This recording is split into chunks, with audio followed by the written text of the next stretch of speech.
se ha visto que son útiles para los estudiantes de la Facultad de Ingeniería. Es lo interesante del Cibacore, uno de sus valores intereses que busca el perfil del estudiante de la Facultad de Ingeniería, las características que aquí se requieren, ¿no? Como iniciativa, como aplicación, autorregulación, integración. Y entonces, bueno, este año se aplicó con un éxito importante, nuevamente, y se retroalimentó a los estudiantes, y bueno, sigue vivo esta prueba. Aquí, en los años donde se daba técnicas para el estudio, los propedéuticos, se hizo una comparación, un cruzamiento entre cómo les iba en el Cibacore, rojo, amarillo, verde, es decir, alto, regular o bajo, y cómo les iba en el examen diagnóstico. Y se encontraron que, excepto en una escala, que era la de aplicación, en todas había una relación directa, menos o más pronunciada, pero en todas había una relación directa, es decir, que obtenían verde también en su examen diagnóstico, habían obtenido, que fue antes el examen diagnóstico, una mejor puntuación. Entonces son promedios y bueno, eso valida a nuestro instrumento. Lo mismo se ligó con el examen global y aquí sí aplicación sí cuenta, lo cual es lógico, en el examen diagnóstico todavía no había una aplicación, en el examen global bueno, ya es después, ¿no? Y nuevamente se encuentra una relación. En estos casos no se ve directa la relación, es decir, estas escalas digamos que discriminan bien la parte amarilla y roja, pero no la verde. Y también se asoció con los resultados de técnicas para el estudio. Yo diría que sorprendentemente, porque no es fácil evaluar esta materia de técnicas de estudio, bueno, se estaba evaluando vía actas de manera concomitante con los resultados que se obtuvieron en ese tiempo en las 6 escalas. ¿Sí? Bien, pasamos ya a una última expresión de resultados que se tiene en este recuento, en estos trabajos previos, que es una guía que se elaboró para preparar el examen diagnóstico, una guía que era de interés pues de los bachilleratos y de la facultad, para que los estudiantes que vendrían a la facultad se prepararan para el examen diagnóstico, tuvieran pues, más experiencias que les permitieran luego tener un buen resultado en la facultad. Bueno, resulta que la guía no se distribuía, se quedaba de manera importante en las bodegas. Los estudiantes, por ejemplo, nos reportaban a la generación entonces que solo el 30% había conocido, había conseguido oportunamente la guía, ¿no? E incluso, por ejemplo, en CCH, a la siguiente generación menos, el 20%. Y lo analizábamos junto con los profesores, esta relación entre la academia y la administración realmente pues es dolosa. Y bueno, desde cualquier punto de vista, pues también el aportar resultados, el mostrar digamos, beneficios, pues también busca un poco mover la toma de decisiones. Este es otro de los elementos también en este tipo de estudios, para que, pues, digamos, sacuda y llegue a su destino la guía. Son datos reales, los estudiantes no conocían esta guía, excepto muy escasamente. Incluso los de concurso de selección, en un momento dado 20% ellos lo conocían. Eso es interesante porque no se mandaba hacia sus estudiantes, ellos, algunos declaraban que la conocían. Bueno, para que la guía tenga provecho, pues es que haya, y es un trabajo formidable, que sean profesores conjuntamente, prepa, CCH y facultad, que sepan los estudiantes que existe, que la consiguen, que la utilicen. Entonces les iba preguntando, bueno, ¿sabes que existe? ¿La conseguiste? ¿La utilizaste? Bueno, y a los que nos contestaban, nos pareció muy provechosa, de 79, 258 y 80, de unos que serán 400 estudiantes que sí tuvieron en un momento dado la guía, 79 consideraba que era muy provechosa, 158 provechosa, 80 que era provechosa. Todos estos no lo utilizaron por diferentes razones, o sea, desde que no la conocieron sobre todo, ¿no? Y esta cantidad no contestó. Bien, aquí tenemos que en su examen diagnóstico, a los que consideraron muy provechosa, efectivamente les fue mejor que a los de provechosa y a los de poco provechosa. Pues esto ya nos da pues elementos como para decir, pues definitivamente hay que hacerla llegar a las manos de los jóvenes. Ahora, hicimos un análisis un poco más cuidadoso. ¿Quiénes son los estudiantes que aprovechan esta guía? Y lo que hicimos fue ver por promedios de bachillerato. Cuando tienen entre 7 y 7,50 de promedio en bachillerato, su resultado en el examen diagnóstico es tengan o no tengan la guía. ¿Sí? Cuando tienen entre 7, 6 y 8, pues también es tengan o no tengan la guía. Es decir, no hace diferencia tener la guía con estos promedios. Pero llegamos a promedios altos, entre 9 y 9,5, entre 9,5 y 10, y entonces se empieza a ver una diferencia.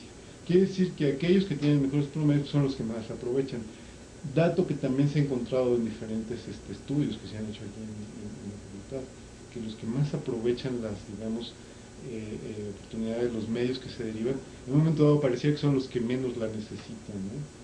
En este caso, los que tienen mejor promedio, pues también podemos pensar que tengan más repertorio para aprovechar una guía y trabajar de manera autónoma sobre ella, ¿no? Estos son los que la consiguieron oportunamente, pero el mismo resultado también se da entre las que lo consideraban provechosa o muy provechosa, es decir, aquellos de altos promedios, en ellos sí hace la diferencia el haber tenido la guía o no haber tenido la guía. Entonces, aquí las recomendaciones iban no solo en términos de distribuir la guía, sino de trabajar más con los alumnos de bajo rendimiento en el bachillerato, ¿no? Que también es una cuestión, digamos, que no descubre ningún hilo negro. Bien, hasta ahí entonces los estudios que quería decirles, que bueno, espero les hayan sido interesantes. Buscaba yo más bien, pues, digamos, como les decía, poner pues en el aire un poco las experiencias, algunas experiencias de trabajo desde estas áreas. Aquí ya para pasar al final de la presentación, tomé digamos, este esquema de Rizzo, actual, o no sé si siga haciéndolo, pero el primer director del Instituto de Evaluación Educativa.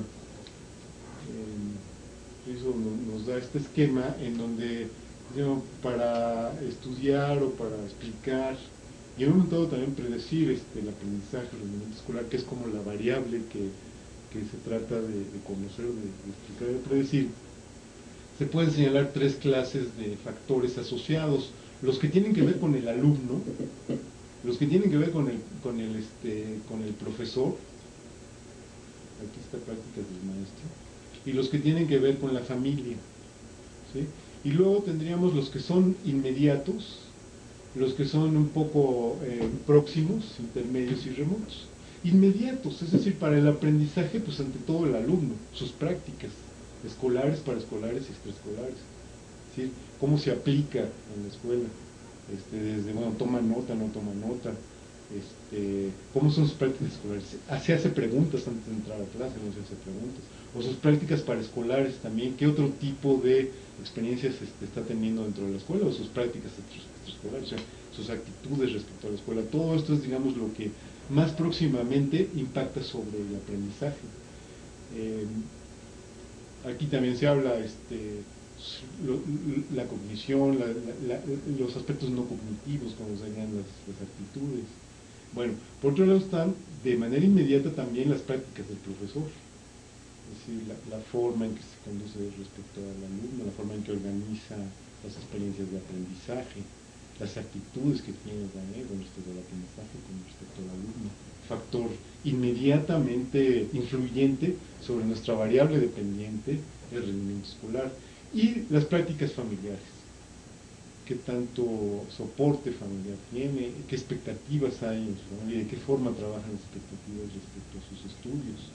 Y entonces nos podemos ir un poco hacia atrás. Por ejemplo, en el caso del alumno, pues podemos llegar a características innatas, edad, sexo, capacidad, entonces estudios de hombres contra mujeres, ¿no?